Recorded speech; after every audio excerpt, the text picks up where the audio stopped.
एक सेठ अपने नौकर के साथ बाजार गया।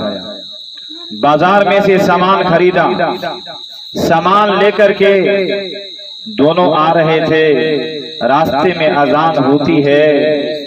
वो अजान सेठ के कान में भी पहुंचती है और नौकर के कान में भी पहुंचती है। अजान की आवाज सुन करके वो नौकर अपने सेठ से कहता है कि सेठ जी आप थोड़ी देर सामान को देखो, अजान हो चुकी है, मैं मस्जिद में से नमाज पढ़ करके आता हूँ।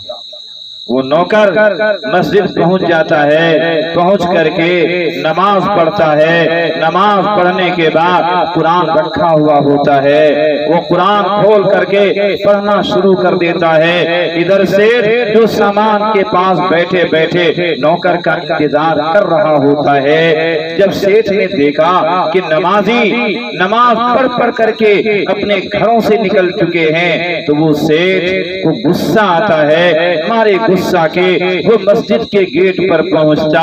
मस्जिद के जिस हिस्से में लोग जूते और चप्पल रखा करते हैं, उस जूते रखने की जगह वो सेठ खड़ा हो जाता है और जोर से आवाज लगाता है, अरे मस्जिद से निकलो, अरे मस्जिद से निकलो।